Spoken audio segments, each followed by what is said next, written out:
वन्दे तु सर्वसिद्धे ध्रुवममलमणोवमं गदिं पत्ते वोच्छामि समयपाहुड मृण्मो सुदकेवली भणिदम्। पंच परमेष्ठी भगवान की जय। इस समय पुण्य पाप अधिकार में पुण्य और पाप ये दोनों बंध के कारण होने से मुनि महाराज के लिए दोनों एक तरह से हेय है। मात्र शुद्ध आत्मानुभव ही उपादेय है।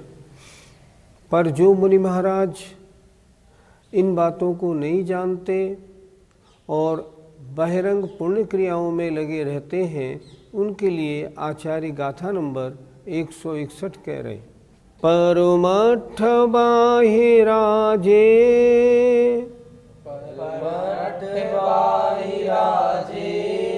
ते अन्नानेन पुण्यमिच्छन्ति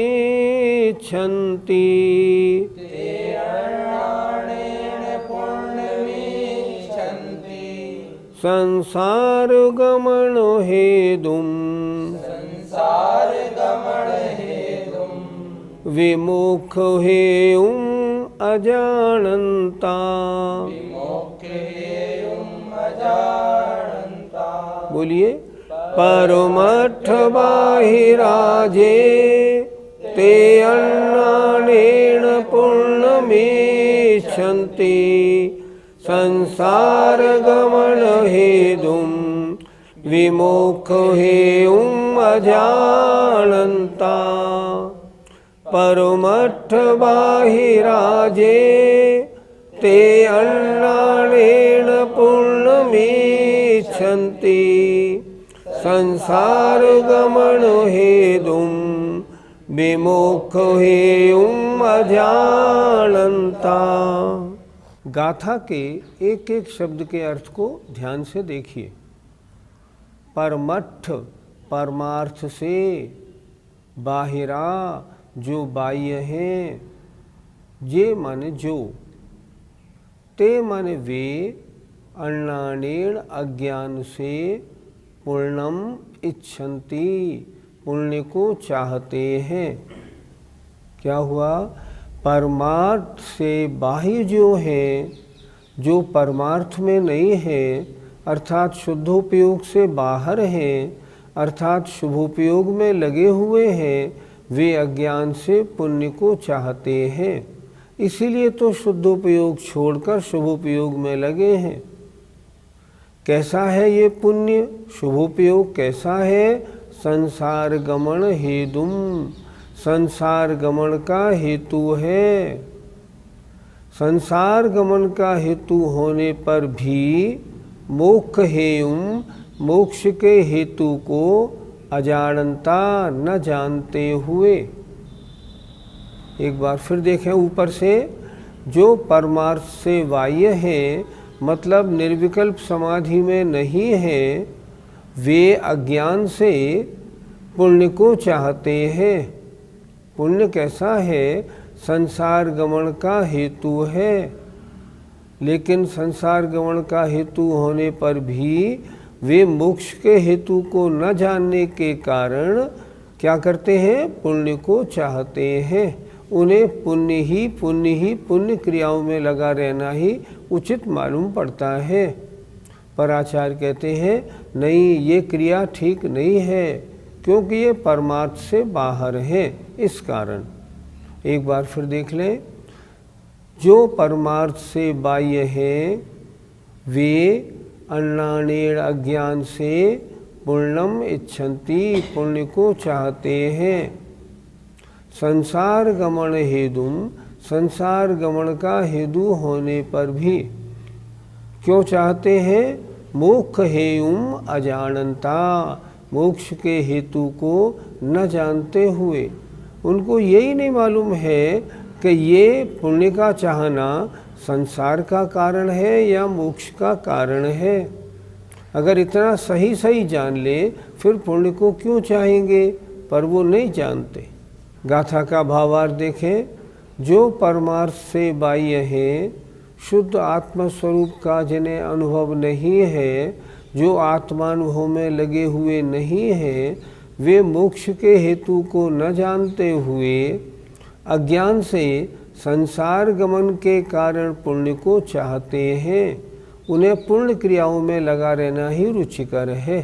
क्यों? उन्हें शुद्धोपयोग के बारे में अभी जानकारी नहीं है।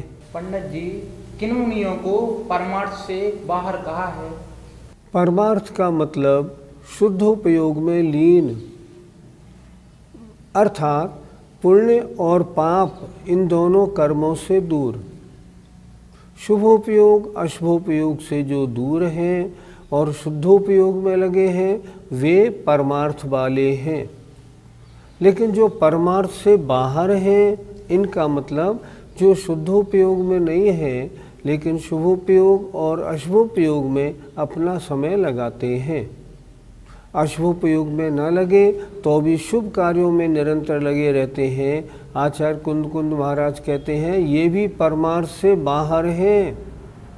क्योंकि परम अर्थ क्या है? परम अर्थ है पुण्य और पाप दोनों क्रियाओं से दूर रहना। तो ये पुण्य क्रियाओं में लगे हैं, इसलिए परमार्थ से शून्य है। पंडित जी, फिर इन मुनिराजों ने दीक्षा क्यों ली है?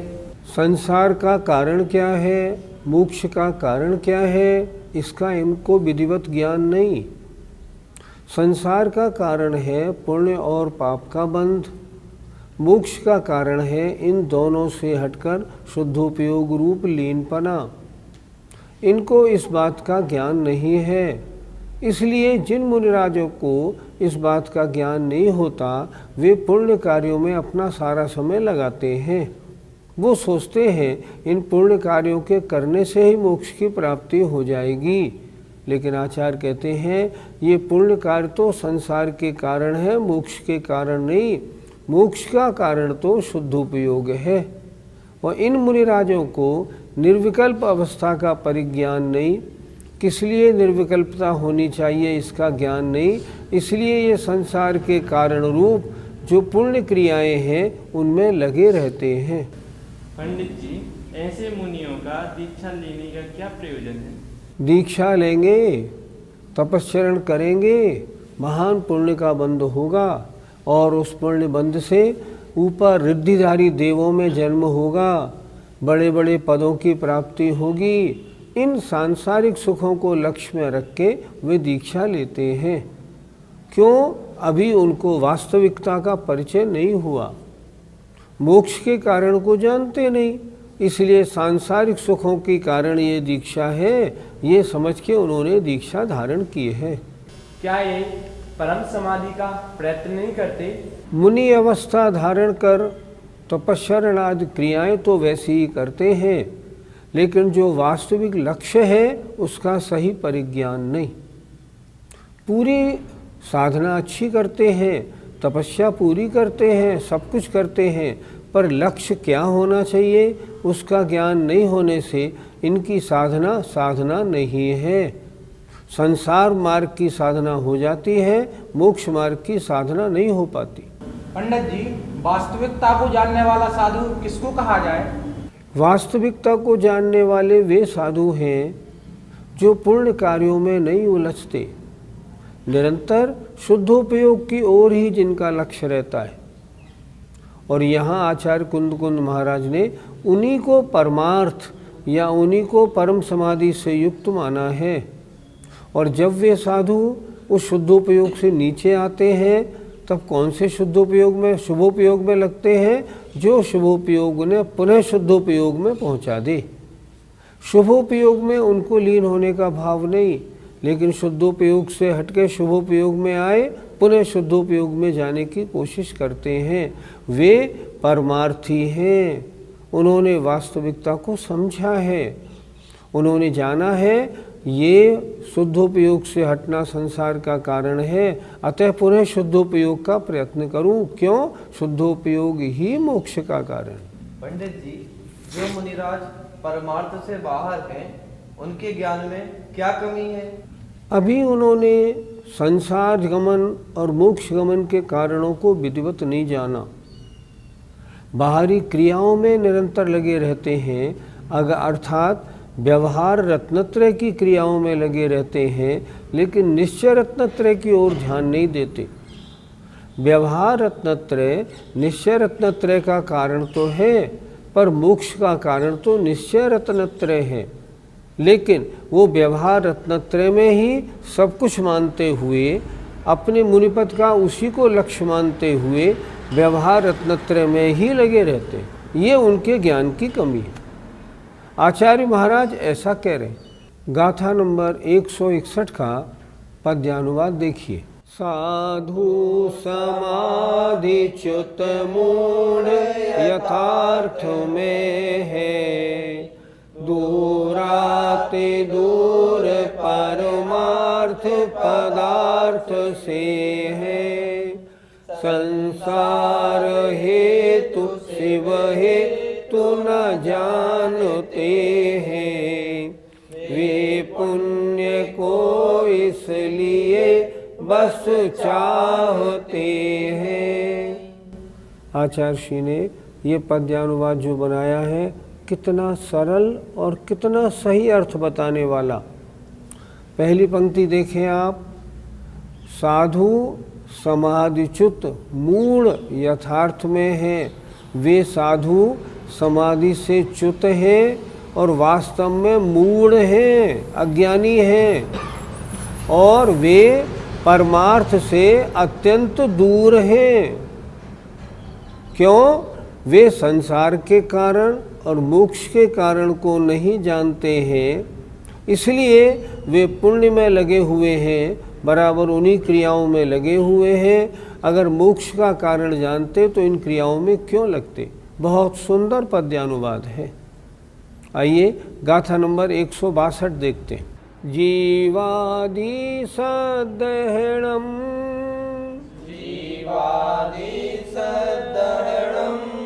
सम्मतम ते सिमधिगमोलाणम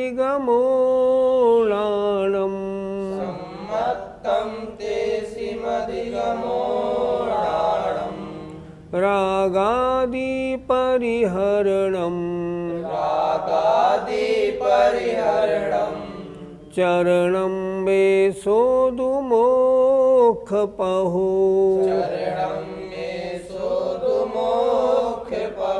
बोलिए।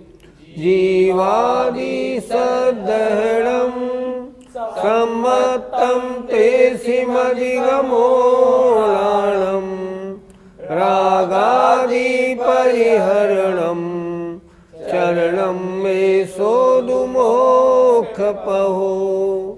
जीवादि सदहणम सम्मतम ते सिमधिगमोलाणम रागादि परिहरणम चरणम मे सोदुमोक्ष पहो। आइए गाथा के एक एक शब्द का अर्थ देखें। जीवादि सदहणम, जीवादि का श्रद्धान करना। सम्मतम, सम्यक दर्शन है। तेसिम अधिगमो, उन्हीं का ज्ञान करना। लाणम, सम्यक ज्ञान है। रागादि परिहरणम, रागादिक का परित्याग या दूर करना। चरणम, सम्यक चारित्र है। एसोदु मोक्ष पहो, यही मोक्ष का पहु माने पथ है, माने मार्ग है।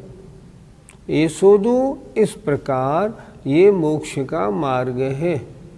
फिर दोबारा देखें, हमने पढ़ा भी है ना, सम्यक दर्शन ज्ञान चारित्राणि मोक्ष मार्ग, उसको अच्छी तरह बता रहे हैं। जीवादि सदहणम सम्मतम, जीवादि का श्रद्धान करना सम्यक दर्शन है। तेसिम अधिगमो लाणम, उन्हीं का ज्ञान करना, जीवादिक का ज्ञान करना सम्यक ज्ञान है। रागादि परिहरणम, रागादिक का परित्याग करना। चरणम, सम्यक चारित्र है। एसोदु मोक्ष पहो, यही मोक्ष का मार्ग है। अर्थ पर ध्यान दीजिए। जीवादिक 9 पदार्थों का श्रद्धान करना सम्यक दर्शन है। उन्हीं पदार्थों का संशय, विमोह और विभ्रम से रहित ज्ञान सम्यक ज्ञान है। रागादिक का परित्याग सम्यक चारित्र है। यही मोक्ष का मार्ग है। पंडित जी, मोक्ष मार्ग कितने प्रकार का है? मोक्ष मार्ग 2 प्रकार का है, व्यवहार रत्नत्रय और निश्चय रत्नत्रय। अर्थात व्यवहार सम्यक दर्शन, व्यवहार सम्यक ज्ञान और व्यवहार चारित्र अगर है तो व्यवहार मोक्ष मार्ग है, व्यवहार रत्नत्रय है। और अगर निश्चय सम्यक दर्शन ज्ञान चारित्र है तो निश्चय रत्नत्रय है। ये निश्चय मोक्ष मार्ग है। व्यवहार रत्नत्रय सीधा मोक्ष का मार्ग नहीं, लेकिन व्यवहार रत्नत्रय निश्चय रत्नत्रय का कारण है। व्यवहार रत्नत्रय के बिना निश्चय रत्नत्रय कभी होगा नहीं। इसलिए व्यवहार रत्नत्रय निश्चय रत्नत्रय कारण के कारण का कारण होने से कारण है। वे कहाँ तक पहुँचाता है? निश्चय रत्नत्रय तक पहुँचाता है। निश्चय रत्नत्रय मोक्ष तक पहुँचाता है। पंडित जी, दोनों रत्नत्रय में क्या अंतर है? तीनों को समझते हैं। जीवादिक 7 तत्व 9 पदार्थों का श्रद्धान करना व्यवहार सम्यक दर्शन और अपनी आत्मा का सच्चा श्रद्धान करना निश्चय सम्यक दर्शन है। जीवादिक 7 तत्व 9 पदार्थों का यथार्थ ज्ञान होना व्यवहार सम्यक ज्ञान है और अपनी आत्मा का सही ज्ञान होना ये निश्चय सम्यक ज्ञान है। बहिरंग क्रिया रूप मूल गुणों का पालन, राग द्वेष जिन कारणों से होता है उन कारणों को छोड़ना, ये व्यवहार सम्यक चारित्र है। और आत्मस्वरूप में लीन होना ये निश्चय सम्यक चारित्र है। निश्चय सम्यक चारित्र जब भी होता है तब तीनों एक साथ होते हैं, निश्चय सम्यक दर्शन, सम्यक ज्ञान, सम्यक चारित्र। व्यवहार सम्यक दर्शन जब भी होता है तो व्यवहार सम्यक दर्शन, सम्यक ज्ञान एक साथ होते हैं। व्यवहार सम्यक चारित्र होने का नियम नहीं, आचार्यों ने ऐसा ही लिखा है। व्यवहार सम्यक दर्शन ज्ञान चारित्र के बिना कभी निश्चय रत्नत्रय नहीं होता। इसलिए हमेशा प्रयत्न तो व्यवहार सम्यक दर्शन ज्ञान चारित्र का रहता है और भावना निश्चय सम्यक दर्शन ज्ञान चारित्र की रखते हैं। और निरंतर प्रयत्नशील रहने से व्यवहार से जब कभी निश्चय सम्यक दर्शन ज्ञान चारित्र होते हैं। 100 में से 99.99% व्यवहार रत्नत्रय होता है, 0.01% निश्चय रत्नत्रय होता है। 24 घंटे में कभी 1-2 मिनट को हो जाए शुद्धोपयोग तो हो जाए निश्चय रत्नत्रय, अन्यथा व्यवहार रत्नत्रय रूप प्रवृत्ति रहती है।